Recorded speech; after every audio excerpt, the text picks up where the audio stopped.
Hello students, welcome back, and today we are going to start a very interesting and important chapter of class 11th. This is gravitation और ये chapter बहुत important है और बहुत easy भी है, नहीं? ग्रेविटेशन,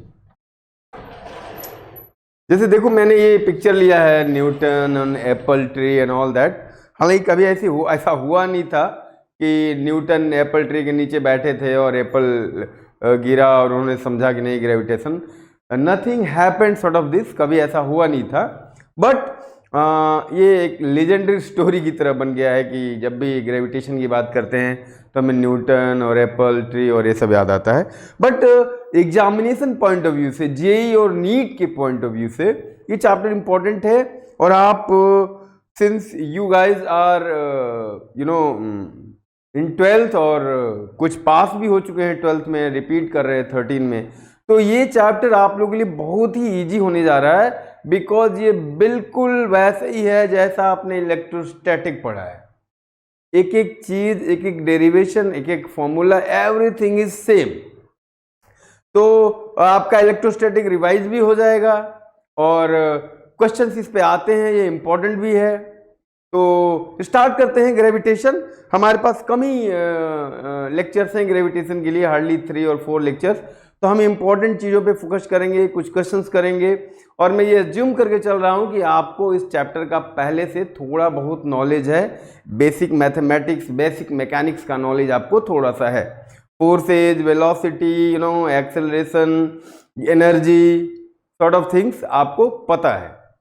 तो देखो ग्रेविटेशन हमेशा से एक फैसिनेटिंग चैप्टर रहा है। ये प्लैनेटरी मोशन, सेलेस्टियल बॉडीज, अर्थ का मोशन, मून का मोशन, नहीं, और ये प्लैनेटरी मोशन, ये एक बहुत ही फैसिनेशन रहा है बहुत पहले से, एंशिएंट टाइम से। और बहुत सारे साइंटिस्ट ने इस पे काम किया है, इसके डिस्कवरी की है। बहुत सारे लोगों ने तरह तरह के अपने पोस्टुलेट्स, थियरीज दिए, कुछ के गलत हुए, कुछ के सही हुए। फाइनली न्यूटन ने, जैसे अगर हिस्टोरिकल बैकग्राउंड की बात करें तो देखो मैंने ये नोट करके आपके लिए लाया हूँ कैसे कैसे किन किन साइंटिस्ट ने इस पे काम किया। हमारे यहाँ आर्यभट्ट ने बहुत पहले इस पे बताया था, मोशन ऑफ अर्थ और सॉर्ट ऑफ थिंग्स। ये डिटेल में मैं नहीं जाना चाहता, आपके बुक में है, रेफरेंस बुक में है, तो आप ज़रा देख लीजिएगा कि क्या हिस्टोरिकल इसकी इम्पोर्टेंस है। और ये सारे लोग देखो, Kepler, टाइको Brahe, Galileo, Nicholas, Aryabhata, इन सारे लोगों ने डिफरेंट चीज़ों पे काम किया। और फाइनली न्यूटन ने यूनिवर्सल ग्रेविटेशनल लॉ को, देखो ये एक टेक्स्ट है, मैं इसको नहीं ज़्यादा जानना चाहता। ग्रेविटेशनल, जो यूनिवर्सल ग्रेविटेशनल लॉ है वो न्यूटन ने फाइनली दिया था। न्यूटन ने फाइनली दिया था। और जो हम ग्रेविटेशनल लॉ पढ़ेंगे तो ये उससे आगे की हम बात करेंगे, हिस्टोरिकल बैकग्राउंड में ज़्यादा नहीं जाते हैं। तो देखो, और एक और चीज़ मैं बता दूं कि ग्रेविटेशनल फोर्स, जो नेचुरल फोर्सेज जितने अवेलेबल हैं, week forces, strong forces, electromagnetic forces, नहीं, उनमें ये वीकेस्ट फोर्स है, ऑलमोस्ट वीकेस्ट फोर्स है ग्रेविटेशनल फोर्स। जैसे देखो क्या होता है, अब हम इसको डिफाइन करने जा रहे हैं कि यूनिवर्सल ग्रेविटेशनल लॉ क्या होता है। तो बाय वर्च्यू ऑफ मासेस, जैसे कोई बॉडी या कोई पार्टिकल में मास है, उसकी मास एक प्रॉपर्टी है। चलिए, मास को इंडिपेंडेंटली डिफाइन करना, टाइम को, ऐसे कुछ बेसिक प्रॉपर्टीज, बेसिक जो फंडामेंटल क्वांटिटीज हैं, नहीं, मास, टाइम, लेंथ, तो इन चीज़ों को डिफाइन करना लिटिल बिट डिफिकल्ट होता है, तो हम उनकी प्रॉपर्टी से उनको डिफाइन करते हैं, नहीं। तो विदाउट गोइंग इन डिटेल्स कि ये वीकेस्ट फोर्स है, और हमेशा दो पार्टिकल एक दूसरे को अट्रैक्ट करते हैं, नहीं, दो पार्टिकल, अगर सोचो, मैं यूनिवर्सल ग्रेविटेशनल लॉ आपको बता रहा हूं, तो अगर सोचो कि दो पार्टिकल हैं, सपोज एक पार्टिकल, ये अभी हम पार्टिकल बॉडी, छोटी सी बॉडी के लिए ग्रेविटेशनल यूनिवर्सल ग्रेविटेशनल लॉ को हम एक्सपेरिमेंटरी जो प्रूवन है उसको मैं आपको यहाँ लिखने जा रहा हूँ, स्टेटमेंट लिखने जा रहा हूँ, ठीक है। वो स्टेटमेंट क्या है पहले मैं आपको एक बार एक्सप्लेन कर देता हूँ, फिर वो स्टेटमेंट लिखूंगा और फिर उस पर बेस्ड एक दो क्वेश्चंस करेंगे हम, फिर हम आगे बढ़ेंगे। तो देखो यूनिवर्सल जो ग्रेविटेशनल लॉ है, नहीं, या ग्रेविटेशनल फोर्स है, वो कैसे डिफाइंड है। अगर दो पार्टिकल हैं, सपोज करो m1 एंड m2 मास के, और इनके बीच में अगर डिस्टेंस r है, ठीक है, तो by virtue of its masses, इनके मासेस की वजह से ही, m1 मास और m2 मास, इनके मासेस की वजह से ही ये दोनों बॉडी एक दूसरे को अट्रैक्ट करते हैं, अट्रैक्टिव फोर्स।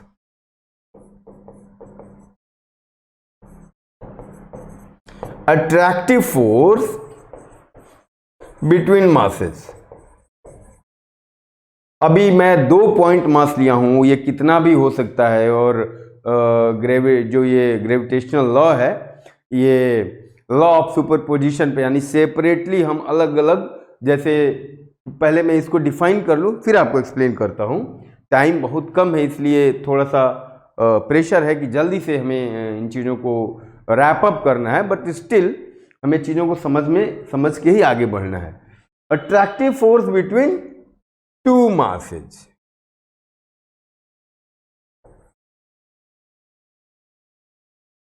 एक m1 और m2 मास है, उनके बीच कुछ सेपरेशन है, तो इनके मासेज की प्रॉपर्टी ही ऐसी है कि ये दोनों एक दूसरे को अट्रैक्ट करते हैं, और वो जो अट्रैक्टिव फोर्स होता है उसको हम कहते हैं ग्रेविटेशनल फोर्स।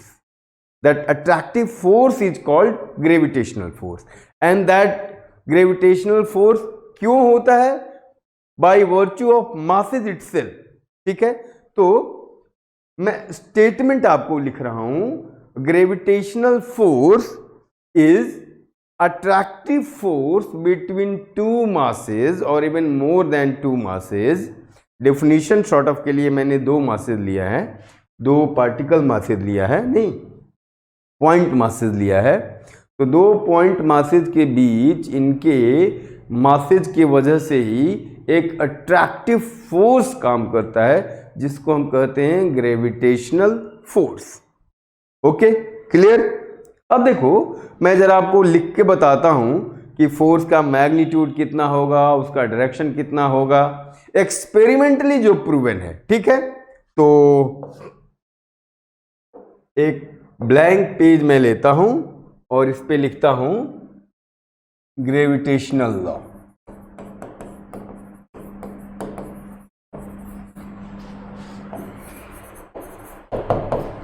फिर से मैं वो पॉइंट मासेज बना दे रहा हूं, उनके बीच सेपरेशन r में लिख दे रहा हूं, और मैं लिखता हूं attractive force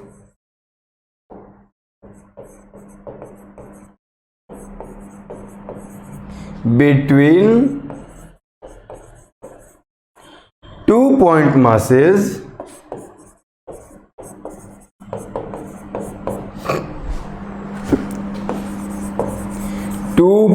masses m1 and m2 by virtue of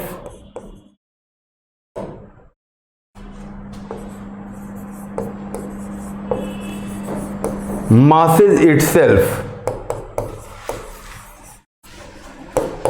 is called gravitational force between 2 point masses। ये ग्रेविटेशनल फोर्स का एक स्टेटमेंट है कि 2 पॉइंट मास है तो दोनों एक दूसरे को अट्रैक्ट करते हैं, जिनकी वैल्यू कितनी होती है हम अभी बताएंगे, और वो अट्रैक्शन होता है मासेज के प्रॉपर्टी की वजह से ही।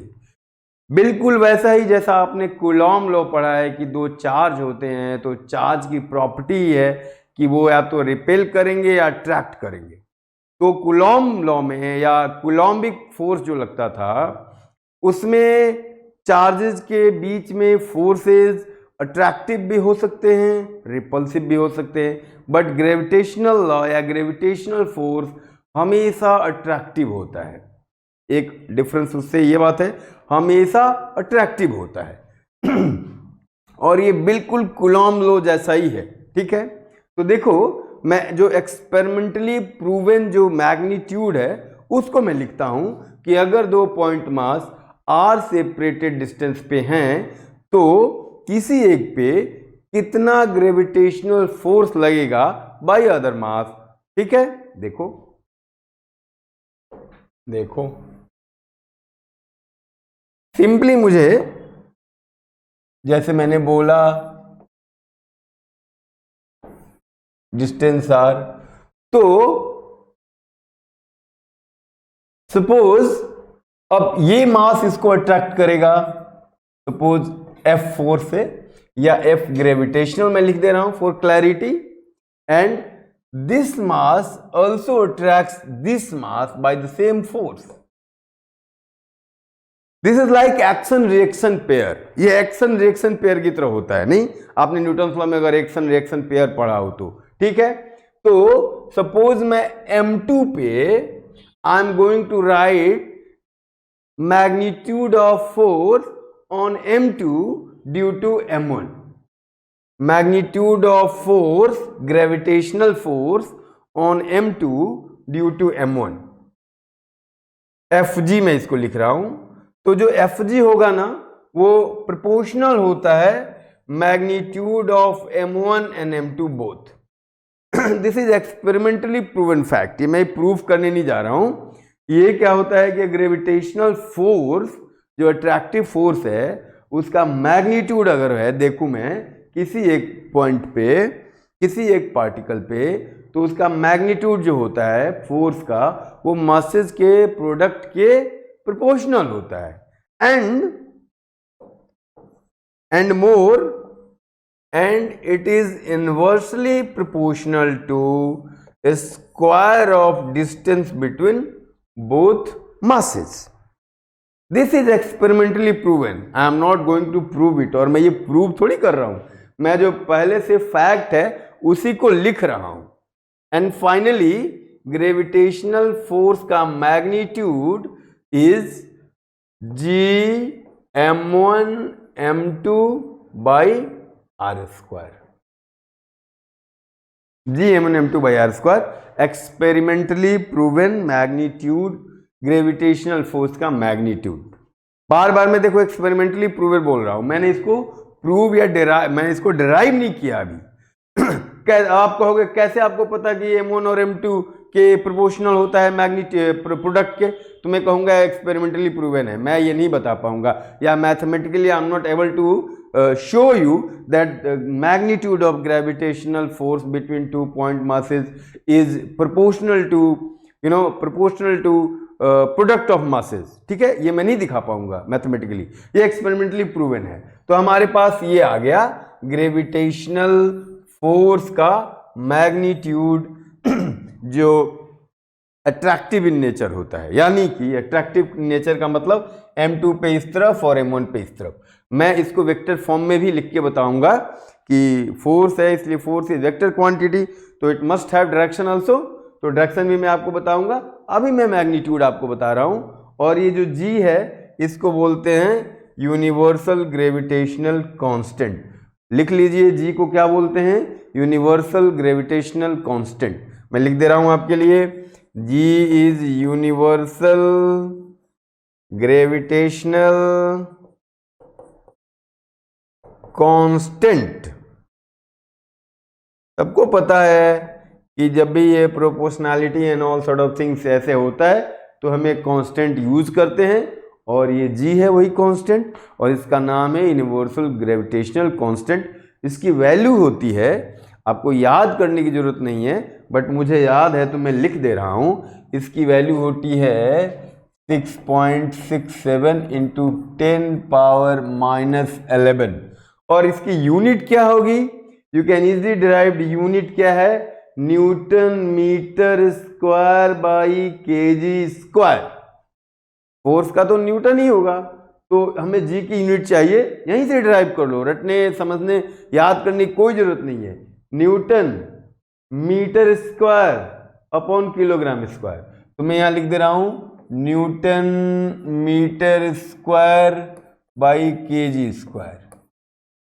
ठीक है, तो ये इसकी वैल्यू है। You don't need to remember this. जब भी जेई में नीट में क्वेश्चन पूछेंगे, this constant is given always, ये दिया होता है। इसको आप ऐसे भी लिख सकते हो, देखो इसको आप ऐसे भी लिख सकते हो, ये जी की वैल्यू आती है कितनी, 20/3 into 10⁻⁻11 newton metre square kg square. ठीक है, ये भी आप यूज कर सकते हो, कई बार ये आसान होता है लिखना। ठीक है, तो ये तो सिंपल आपका ग्रेविटेशनल लॉ हो गया कि दो बॉडीज होती हैं अगर, तो उनके बीच अगर r डिस्टेंस है तो इस फोर्स से वो एक दूसरे को अट्रैक्ट करती हैं, और ये एक्शन रिएक्शन पेयर की तरह होता है। नहीं, अब देखो इसमें और एक दो और चीजें मैं ऐड करना चाहूंगा। ये देखो, ये क्या है, ये इनवर्स स्क्वायर लॉ की तरह ही है।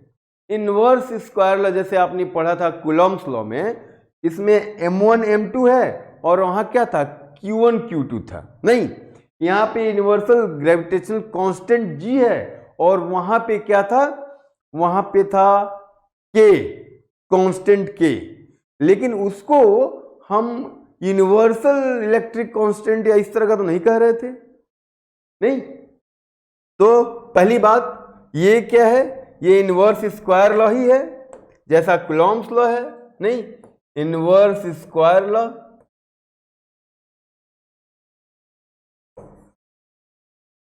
इनवर्स स्क्वायर लॉ कैसे बोला मैंने, देखो ये इनवर्स स्क्वायर लॉ यार, ये इनवर्स है और स्क्वायर है, तो जैसे कूलॉम्स लॉ को आप इनवर्स स्क्वायर लॉ कहते हैं, बिल्कुल ये भी इनवर्स स्क्वायर लॉ की तरह है। एक और जो डिफरेंस है, अच्छा देखो एक चीज जरा और देखो, तो बिल्कुल एनालॉगस है, आपको कुछ भी एक्स्ट्रा एफर्ट नहीं लगाना है। अगर आपने इलेक्ट्रोस्टेट में कूलॉम्स लॉ इस तरह से पढ़ा है तो बिल्कुल वैसे ही है, नहीं भी पढ़ा है तो यहां से आप इंडिपेंडेंटली सीख सकते हैं। मैं लिख तो रहा ही हूं, आप अगर आप 11th के हो या कोई और ये वीडियो देखे 11th का जो इलेक्ट्रोस्टेट नहीं पढ़ा हो, तब भी कोई इश्यू नहीं है, सिंपल।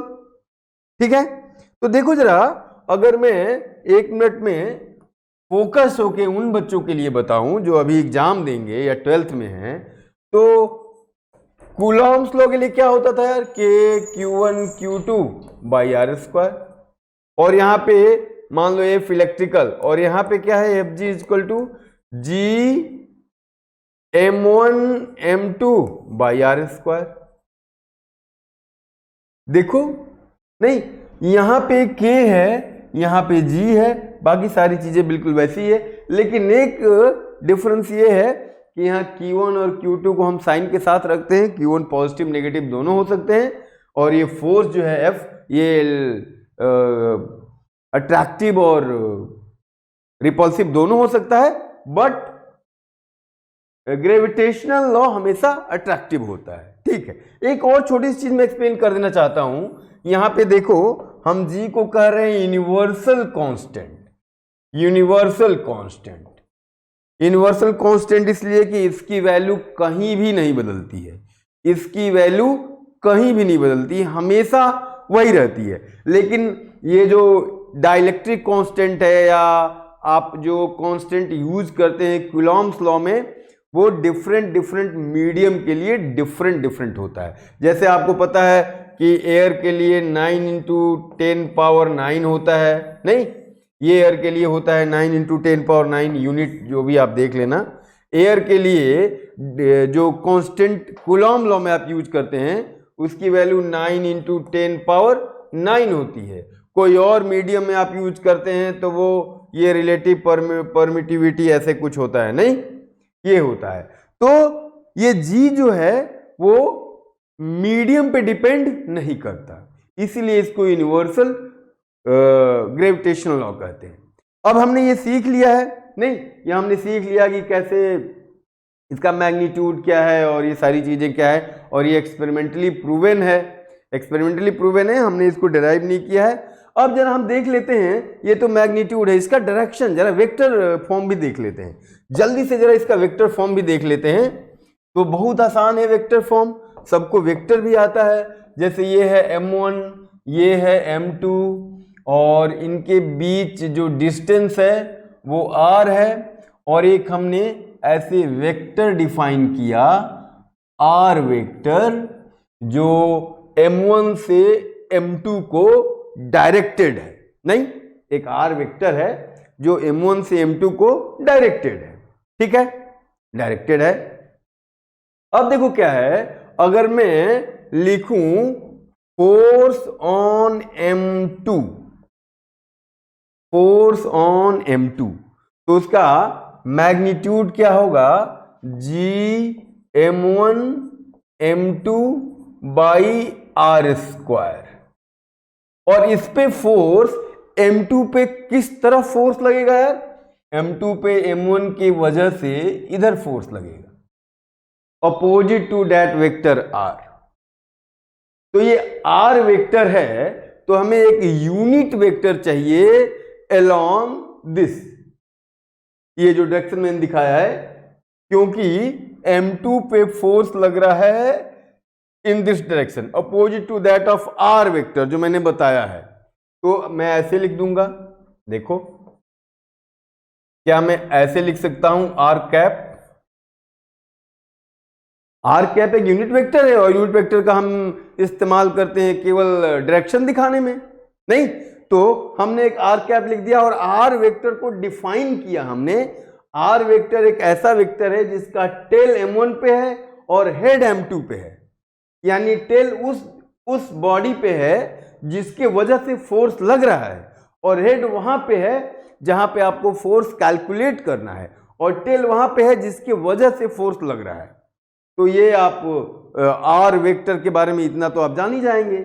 और ये आर कैप को हम क्या लिख सकते हैं यार, r cap is vector r by mod r, यही तो होता है। तो हम इसको ऐसे लिख सकते हैं, G m1 m2 r vector, नहीं, r vector by r square into mod r, और मॉड आर और आर इसको हम ऐसे भी लिख सकते हैं, जी m1 m2, माइनस को बाहर कर लेते हैं, r vector by r cube.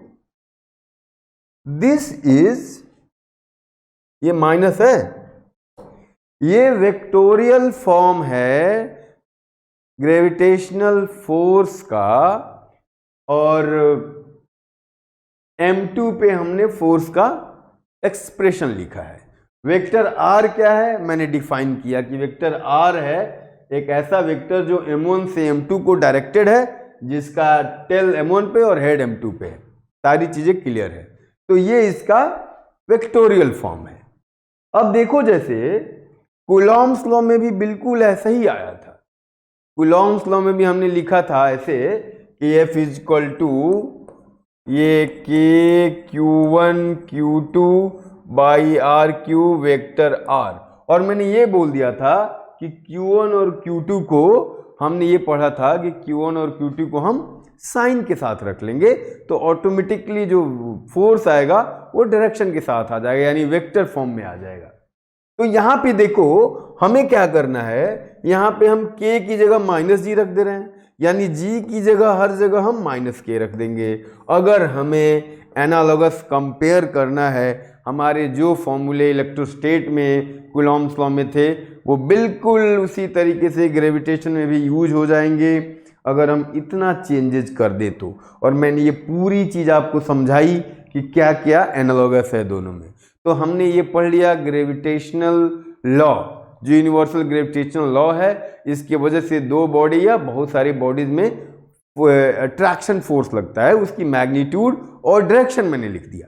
अब इस चीज को एक्सप्लेन करने के लिए एक छोटा सा क्वेश्चन मैं आपको देता हूं, उसको करते हैं, फिर नेक्स्ट एक दो एग्जांपल करेंगे, फिर हम ग्रेविटेशनल फील्ड इंटेंसिटी पढ़ेंगे। तो जरा देखिए, तो ये जरा आप क्वेश्चन कीजिए। तो जरा पहला क्वेश्चन मैंने आपको दिया है, आधे मिनट में आप इसको ट्राई कीजिए, फिर मैं आपको एक्सप्लेन करता हूं। गो।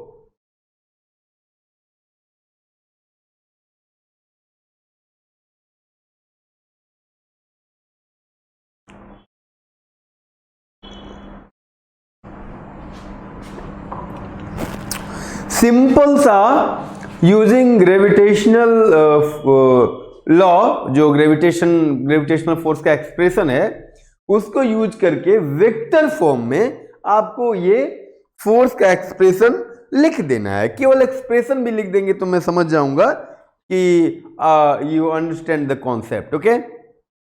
और इसी तरह के क्वेश्चन पूछे भी जाते हैं कई बार, अगर आसान सा पूछना है उनको तो ये क्वेश्चन ठीक ठाक लेवल का है। देखो जरा, तो two particles A and B of mass 1 kg and 3 kg are placed at this point. Find gravitational force on 3 kg mass in vector form.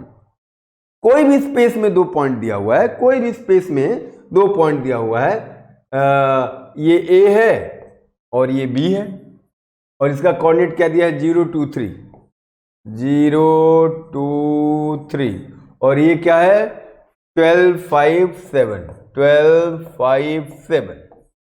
ये है 1 kg और ये है 3 kg, और आपको फोर्स बताना है ऑन 3 kg। भाई दो मासेज हैं तो अट्रैक्ट करेंगे, यही तो ग्रेविटेशनल लॉ है, यही तो ग्रेविटेशन है कि कोई भी मास है दूसरे मास को अट्रैक्ट करेगा। पृथ्वी हमें अट्रैक्ट कर रही है, हम भी अर्थ को अट्रैक्ट कर रहे हैं, बट डिस्टेंस थोड़ा होना चाहिए। और एक और चीज मैं बता दूं कि जो ग्रेविटेशनल जो लॉ है वो uniformly symmetrical bodies, spherically symmetrical bodies पे अप्लाई करते हैं हम जनरली। नहीं, हम ये जो ग्रेविटेशनल लॉ है m1 m2 और r स्क्वायर, ये हम स्फेरिकली सिमेट्रिकल बॉडीज पे अप्लाई करते हैं केवल। ऐसा नहीं कि कोई बॉडी ऐसे एक्सटेंडेड है, एक्सटेंडेड ऑब्जेक्ट है इस तरह से और कोई इस तरह से है, और हमने दोनों में ग्रेविटेशनल वही वाला ये फॉर्मूला लगा दिया तो वो गलत हो जाएगा। तो इसकी लिमिटेशन ये है ग्रेविटेशनल फोर्स की, या जो ग्रेविटेशनल एक लॉ हमने पढ़ा है दो बॉडीज के बीच में, वो स्फेरिकली सिमेट्रिकल होने चाहिए। नहीं, स्फेरिकली सिमेट्रिकल होने चाहिए। ठीक है, अब जरा बताओ, देखो मैं बताता हूं आपको फोर्स इस पे,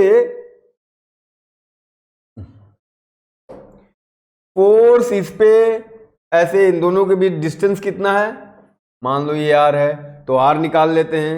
r डिस्टेंस आपको निकालने आता है, देखो 12 माइनस 0 12, 12 का स्क्वायर ये सबको आता होगा, I hope so, minus 5 minus 2 3 का स्क्वायर 9, प्लस 7 माइनस 3 16। दोनों के बीच का डिस्टेंस मैंने निकाल लिया कि दोनों बॉडी स्पेस में कितने दूरी में रखे हैं, उन दोनों के बीच कितना सेपरेशन है वो हमने निकाल लिया, और वो आ गया कितना 144 plus 9 plus 16 25 plus 144 169, and 169 is 13 unit, जो भी 13 मीटर, सपोज 13 मीटर। दोनों पॉइंट एक दूसरे से 13 मीटर के डिस्टेंस पे हैं। अब हमें आसानी से लिखने आ जाएगा। देखो तो मैं फोर्स लिख रहा हूं, force on 3 kg particle, 3 kg point mass, क्या लिख देंगे, जी की वैल्यू मैं 20/3 लिख रहा हूं, 20/3 into 10 power minus 11 into 1 into 3 by 13 का स्क्वायर। ये तो हो गया मैग्नीट्यूड। और डायरेक्शन कैसे, तो देखो इस पार्टिकल पे फोर्स तो ऐसे लगेगा, तो ये पोजीशन वेक्टर अगर A से B हम निकाल लें, नहीं ये वाला दो बॉडी या दो पार्टिकल का कोऑर्डिनेट दिया है, तो आप AB वेक्टर तो निकाल ही सकते हैं। तो AB वेक्टर आप निकाल लेंगे, AB वेक्टर, और फिर इसके मैग्नीट्यूड से आप डिवाइड कर देंगे, तो यही तो है unit vector along this, unit vector along A B, opposite of that A B, क्योंकि बी पे तो ए के अलोंग फोर्स लग रहा है, ए की तरफ फोर्स लग रहा है, तो आप ए बी वेक्टर आसानी से निकाल सकते हैं। सबको पता है कि पॉइंट कैसे वेक्टर, पोजीशन वेक्टर दिया, अगर पोजीशंस दिया है, अगर कोऑर्डिनेट दिया है तो कैसे ए बी वेक्टर निकालेंगे। तो ये हो जाएगा, देखो ए बी वेक्टर या आर वेक्टर कुछ भी कहें, 12 minus 0 12i plus 5 minus 3 5 minus 2 3j plus 7 minus 3 4k। ये तो ए बी वेक्टर हुआ, और इसके मैग्नीट्यूड से हम डिवाइड कर देंगे तो ये unit vector along A B हो गया, और हम इसका नेगेटिव ले लेंगे तो हमें जिस पॉइंट के अलोंग फोर्स लग रहा है, जिस लाइन के अलोंग, वो हमें मिल जाएगा।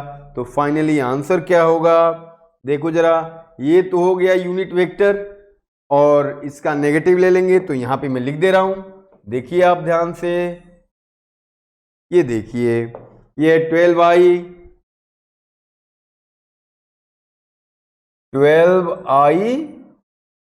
Cap plus 3j cap, 12i cap plus 3j cap plus 4k cap plus 4k cap, ठीक है, डिवाइडेड बाई 13। ये हो गया मैग्नीट्यूड, और ये हो गया यूनिट वेक्टर आर कैप, ये टेल इसका ए पे और हेड बी पे। तो ये एक हो गया वेक्टर फॉर्म में, स्पेस में दो पार्टिकल हैं तो कितना म्यूचुअल अट्रैक्शन लगेगा ये आप बता देंगे। अगर आपसे पूछा जाए कि ए पे कितना फोर्स लगेगा, इतना ही फोर्स लगेगा, उसका डायरेक्शन किस तरफ होगा, तो उसका डायरेक्शन बी की तरफ होगा, ये माइनस की जगह आप यहां प्लस लिख देंगे। तो वेक्टोरियल फॉर्म में मुझे लग रहा है कि आप समझ गए कि कैसे दो पार्टिकल के बीच ग्रेविटेशनल फोर्स निकालते हैं।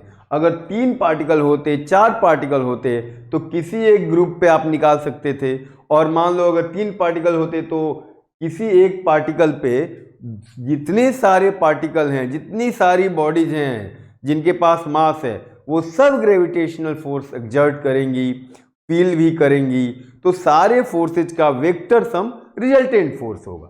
ठीक है, ये एक और छोटा सा क्वेश्चन कर लेते हैं। जेईई वेई में उस कॉन्सेप्ट पे बहुत सारे क्वेश्चन पूछे गए हैं, तो वो कॉन्सेप्ट हमें सीखना हमारे लिए थोड़ा इंपॉर्टेंट है। तो जरा देखिए, तो ये क्वेश्चन,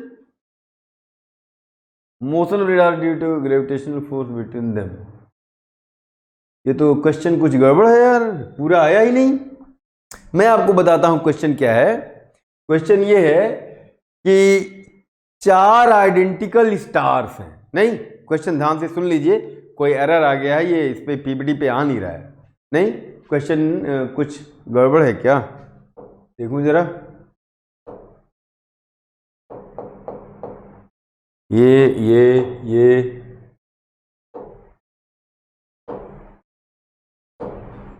हाँ ठीक है, ठीक है।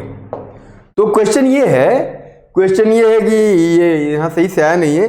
क्वेश्चन है कि 4 आइडेंटिकल स्टार्स हैं, आइडेंटिकल स्टार का मतलब कि उनके मासेस सेम है, वो एक सर्कल में मूव कर रहे हैं due to their mutual gravitational attraction. नहीं, क्वेश्चन आप समझ लीजिए कि 4 आइडेंटिकल स्टार्स हैं जो एक सर्कल में अपने म्यूचुअल ग्रेविटेशनल अट्रैक्शन से मूव कर रहे हैं, सर्कल का रेडियस r है। ठीक है, तो आपको ये सारी चीजें बतानी है, orbital speed, angular velocity and time period. ठीक है, तो ये एक अच्छा सा क्वेश्चन है। ये म्यूचुअल ग्रेविटेशनल फोर्स या म्यूचुअल ग्रेविटेशनल जो अट्रैक्शन होता है उनमें, उनकी वजह से वो एक सर्कल में मूव कर रहे हैं, और आपको कुछ सर्टेन चीजें कैलकुलेट करनी है। पूरे यूनिवर्स में इसी तरीके से होता है। नहीं, ये हमारा यूनिवर्स का जो मेजर जो कॉज है वो ग्रेविटेशनल पुल है, नहीं ग्रेविटेशनल फोर्स है। आप देखोगे जितनी भी प्लैनेटरी, जितने भी सेलेस्टियल बॉडीज हैं वो ऑलमोस्ट स्फेरिकल होती हैं, इसकी वजह भी ग्रेविटेशनल पुल ही है। नहीं, ग्रेविटेशनल पुल या ग्रेविटेशन जो बाकी जैसे सन है या बाकी सारे और भी सेलेस्टियल बॉडीज हैं अर्थ को हर तरफ से पुल करते हैं, तो अर्थ का जो शेप है वो स्फेरिकल है। जैसे एक आप मिट्टी के लोथड़े को या क्ले को हर तरफ से आप अगर खींचे इक्वल फोर्स से या डिफरेंट फोर्स से भी, तो वो ऑलमोस्ट स्फेरिकल हो जाएगा, नहीं ऑलमोस्ट स्फेरिकल हो जाएगा। तो ये एक एडेड इंफॉर्मेशन मैंने आपको दे दिया। अब ये क्वेश्चन जरा आप ट्राई कीजिए, आपके पास 30 सेकंड है, फिर मैं इसको एक्सप्लेन करूंगा। और ये बहुत ही इंपॉर्टेंट कॉन्सेप्ट है, इस पे कई बार जेई में, नीट में क्वेश्चन पूछे गए हैं। ठीक है, मैं एक्सप्लेन करता हूं। तो देयर इज ए सर्कल है, सर्कल थोड़ा मैं ठीक से बनाता हूं।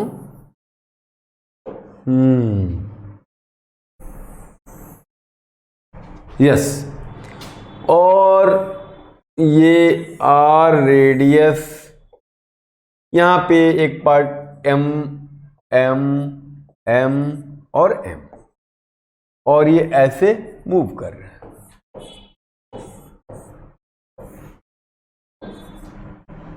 ठीक है, और ये ऐसे ऐसे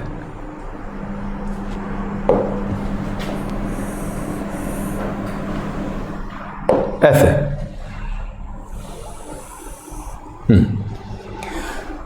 तो ये आर है, ये आर है, ये आर है, ये सारे आर हैं, नहीं, और ये 90 डिग्री है, ये 45 है, तो ये भी 90 डिग्री है।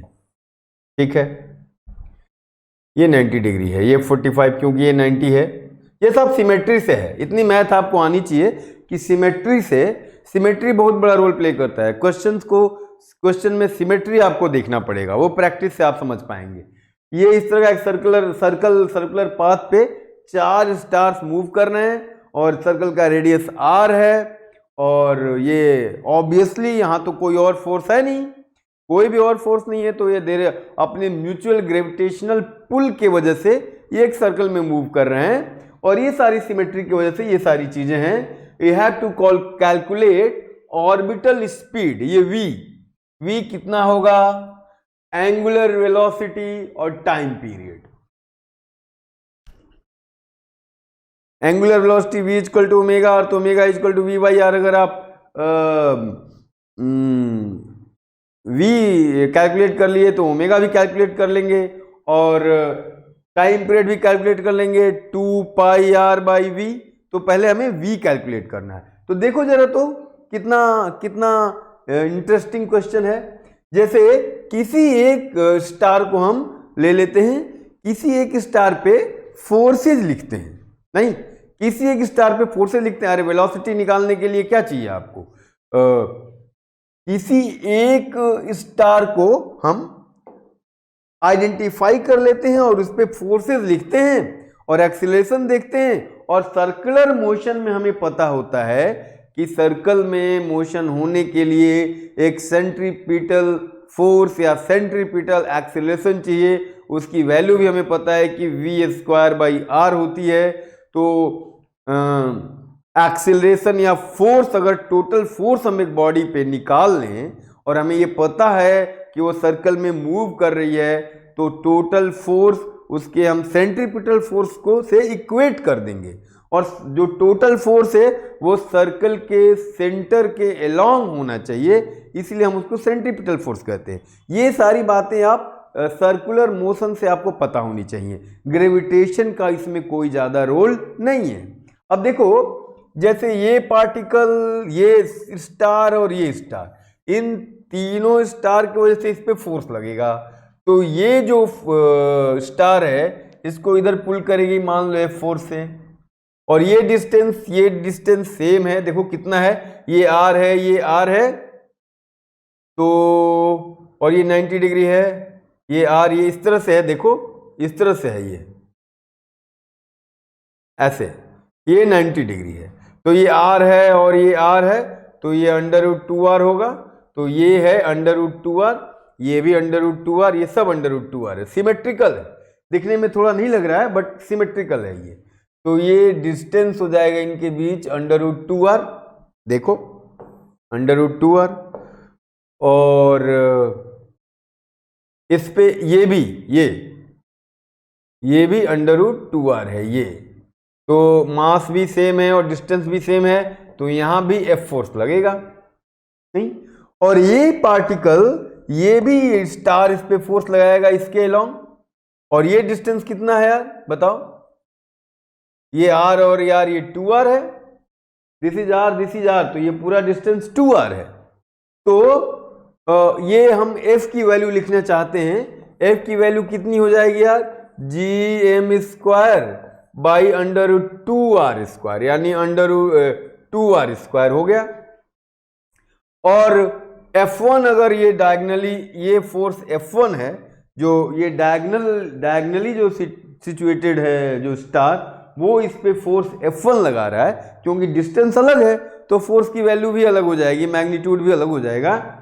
तो और ये किसके अलोंग डायरेक्टेड है, ये इसके अलोंग डायरेक्टेड है, देखो सेंटर के along. F1 is directed along the center of that circle in which stars are describing a circular motion। तो ये हो गया। और अगर F1 हम लिखे तो ये क्या हो जाएगा, gm² बाई r 2r यानी 4r²। तो इसको हम क्या F/2 लिख सकते हैं। अरे अगर F gm² बाई 2r² है तो F1 अगर gm² बाई 4r² है तो F1 को F/2 हम लिख सकते हैं। तो total force on this star, देखो जरा, देखो कितना है, ये स्टार है यहां पे, इस पे फोर्स एक ऐसे लग रहा है F1, एक लग रहा है ऐसे F1, और बिल्कुल मिड में ऐसे लग रहा है F1/2, सपोज F1/2, ये F कर देते हैं ना, ठीक है। तो ये देखो 90 डिग्री पे है F और F, तो इसका रिजल्टेंट 45 डिग्री पे होगा, F2 के अलोंग होगा। तो total force on this star along this centre of circle is what, ये दो परपेंडिकुलर फोर्सेज हैं इक्वल मैग्नीट्यूड के, तो क्या हो जाएगा F√2 plus F/2। This is total force on this star along centre of circle. देख लो जरा ध्यान से, तो क्या मैं सही बताया हूं? टोटल फोर्स मैंने निकाल दिया एक स्टार पे, टोटल फोर्स निकाल दिया, ये है F की वैल्यू हमें पता है gm² बाई 2r², और ये टोटल फोर्स है। और इसी फोर्स को मैं सेंट्रीपिटल फोर्स से कंपेयर करने जा रहा हूं, बिकॉज ये स्टार सर्कल में घूम रहा है, तो जो नेट फोर्स लग रहा है उसी की वजह से घूम रहा है, यानी सेंटर के अलोंग जो एक्सेलरेशन है v²/r या फोर्स है mv²/r, वो इतना ही होना चाहिए ऑब्वियसली, क्योंकि यही तो इस पर नेट फोर्स लग रहा है। तो वही मैं कंपेयर कर दे रहा हूं, centripetal force is equal to net force, हमारे पास आ जाएगा। अब देखिए जरा, तो ये क्या हो गया, ये इसकी वैल्यू कितनी आ गई, इसकी वैल्यू आ गई, अगर हमने F कॉमन निकाल लिया तो ये √2 + 1/2। तो net force is what, net force is equal to F √2 1/2 is equal to, माना कि ये जो स्टार है इसकी जो वेलोसिटी है, स्पीड है, v है, देखो, तो ये हो जाएगा mv²/r। ये सर्कुलर मोशन से आपको पता होना चाहिए। अगर ये नहीं पता है तो फिर ग्रेविटेशन का इसमें कोई रोल नहीं है। ग्रेविटेशन तो आपको बस ये बता देगा कि कितने ग्रेविटेशनल फोर्स लग रहे हैं, वो एक्सप्रेशन आप लिख दोगे। तो देखो ये हो गया। अब एक की वैल्यू में अगर लिखूं तो gm² by 2r² √2 + 1/2 is equal to mv²/r। r से ये एक r² कैंसिल हो जाएगा, m से m कैंसिल हो जाएगा, ठीक है। और ये सारी चीजें कैंसिल हो जाएंगी। यहां से you can calculate v। Once you calculated v, then you can easily calculate angular velocity and time period। ठीक है, angular velocity और time period कैलकुलेट कर लेंगे आप, तो यहां से v आप कैलकुलेट कर लेंगे और फिर देखो v कितना हो जाएगा, ये हो गया v square gm √2 + 1/2 by 2r। v calculate कर लिया, एंगुलर वेलोसिटी क्या हो जाएगी, v = ओमेगा r, यानी ओमेगा = v/r, r यानी रेडियस, और टाइम पीरियड t =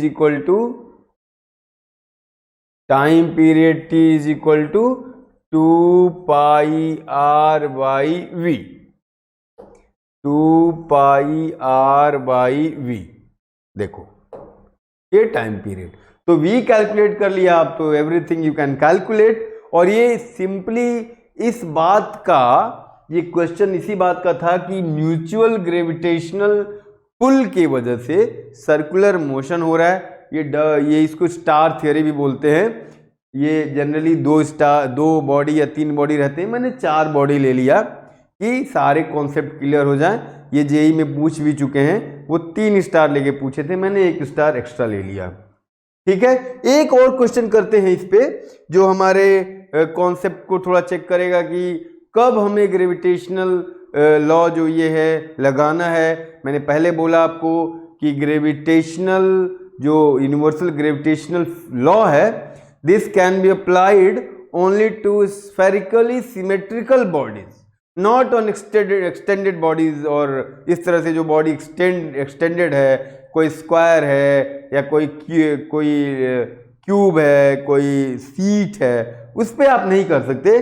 देन आपको उसके लिए डिफरेंट फॉर्मूला यूज करना होगा, डिफरेंट कॉन्सेप्ट यूज करना होगा।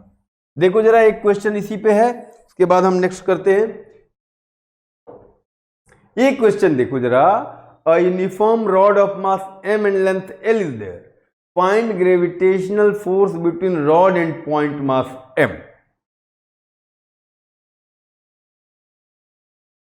अब देखो ये क्वेश्चन में क्या कह रहे हैं, क्वेश्चन ये है कि एक यूनिफॉर्म रॉड है ऐसे L लेंथ का यूनिफॉर्म रॉड है,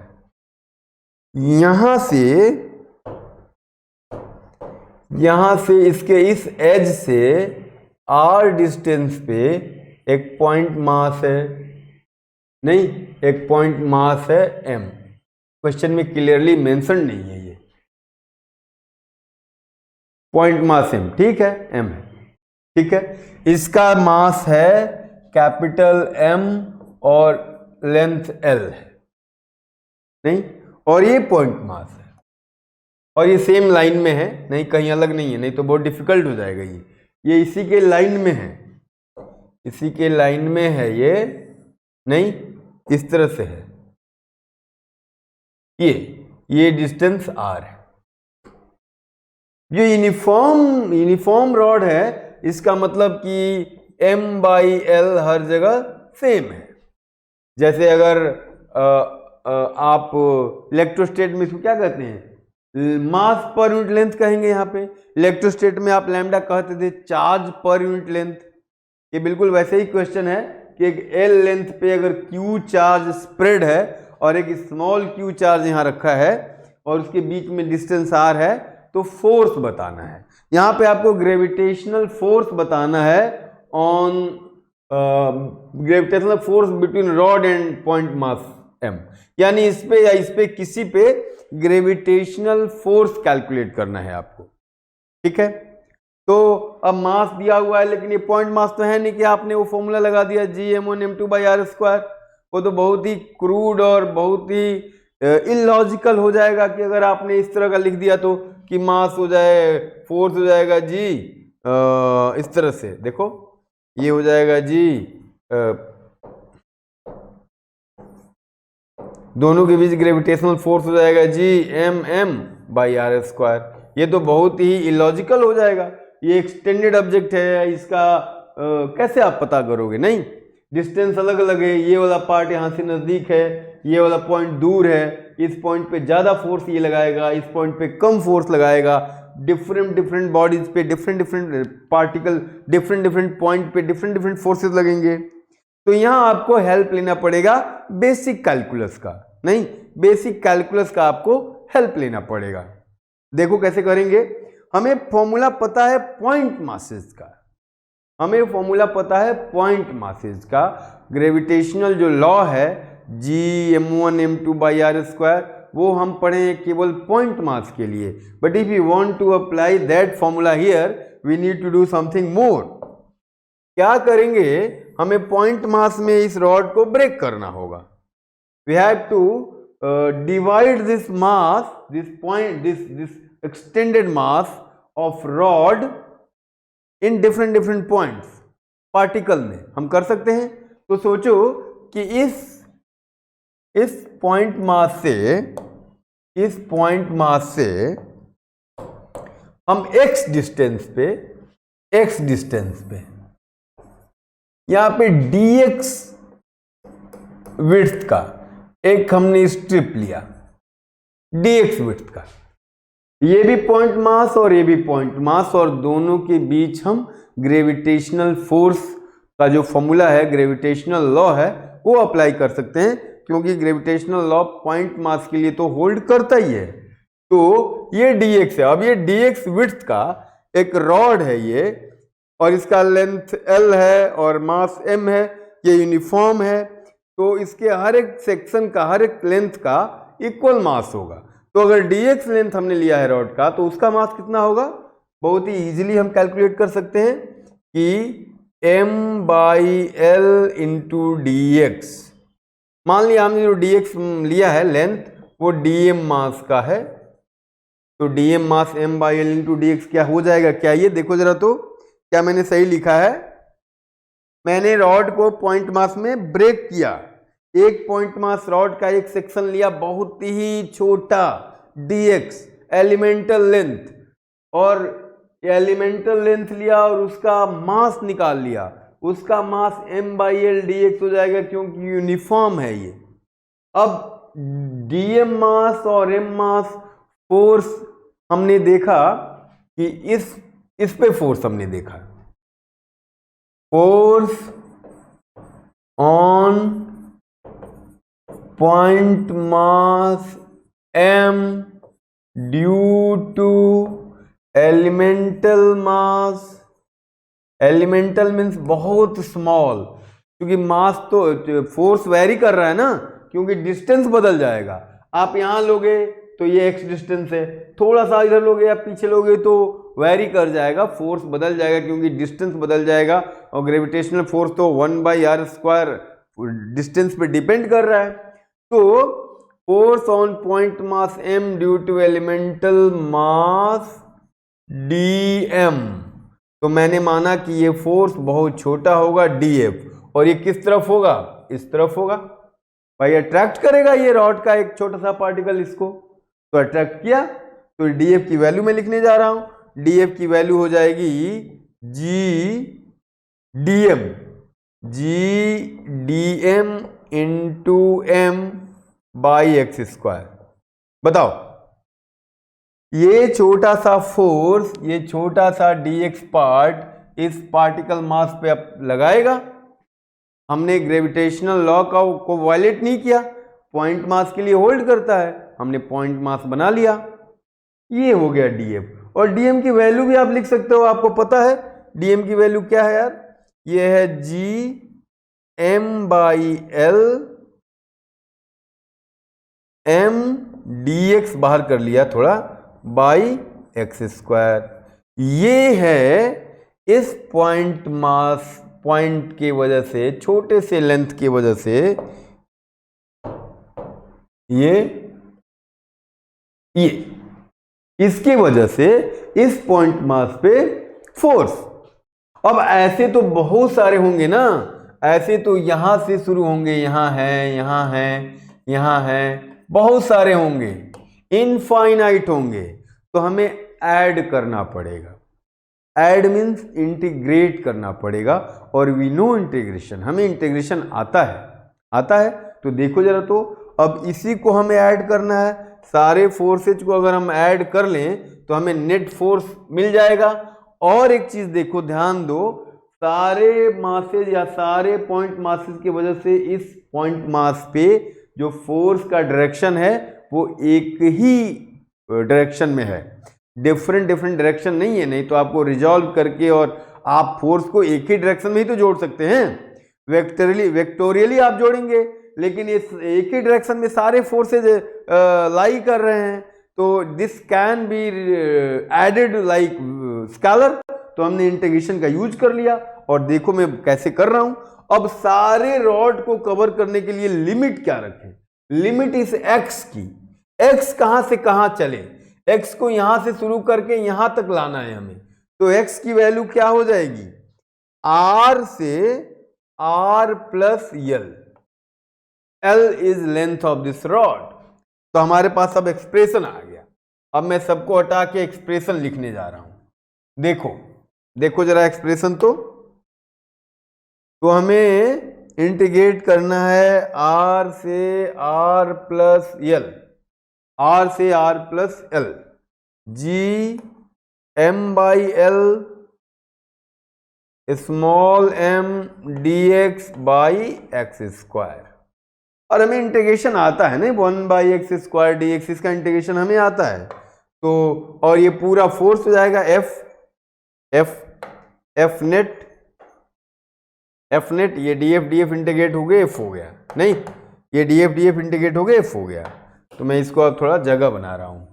तो देखो अब मैं इसको कैसे लिख सकता हूं, जो कांस्टेंट है उसको मैं बाहर निकाल रहा हूं, G M by L M R to R plus L D X by X square. और हमें पता है डिफरेंस इंटीग्रेशन कैसे करना है, मैं डायरेक्ट वैल्यू लिख रहा हूँ। मैं ये होप कर रहा हूँ कि you know how to integrate basic functions. तो ये हो गया -1 बाई एक्स, ठीक है, -n by 1 by X R to R plus L. This very easy integration, you can easily solve it. मैं लिखने जा रहा हूं आपके लिए, देखो जरा, तो केयरफुली जरा देखो। तो अब ये है G M by L 1 by R -1 by R plus L.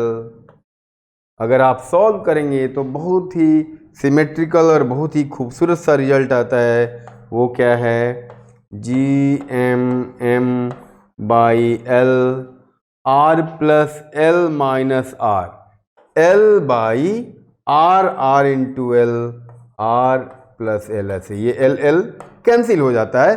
तो फाइनली मैं रिजल्ट आपको लिख के यहाँ दे रहा हूँ, और आई होप कि आप समझ रहे हैं कि मैंने कैसे किया है। देखो एक सिमेट्रिकल सा रिजल्ट आ गया, G M by R plus L. ये फोर्स इस रॉड की वजह से इस पॉइंट मास पे लग रहा है। इतना सारा क्यों हमें करना पड़ा? Because rod is extended, rod is not a point mass, and और universal gravitational law holds for spherically symmetrical bodies only. तो इसलिए हमें कैलकुलस का हेल्प लेना पड़ा, और ये हमारा रिजल्ट आ गया। आप इसको ध्यान भी रख सकते हो, और इजीली आप इसको ऐसे सॉल्व भी कर सकते हो। ये नहीं करना है कि यहाँ पे आपने पॉइंट मास, इस सारे मास को यहाँ L/2 पे कंसंट्रेटेड मान लिया। बहुत सारे स्टूडेंट ऐसा कर देते हैं कि ये पूरे मास को इसके सेंटर ऑफ मास, इसके सेंटर पे कंसंट्रेटेड मान लिया, और यहाँ m लिख दिया, और ये डिस्टेंस L/2 कर लिया, और ये r कर दिया। That would be a wrong method. ऐसा नहीं होता है, ठीक है, वो होल्ड ही नहीं करता है ग्रेविटेशनल लॉ। तो ये सारी चीजें हैं, ठीक है। नेक्स्ट क्लास में मिलते हैं नेक्स्ट प्रॉब्लम के साथ। Okay, thank you very much. On IS2ON study is always on. Concepts के बेहतर रियलाइजेशन के लिए IS2ON पर बने रहिए।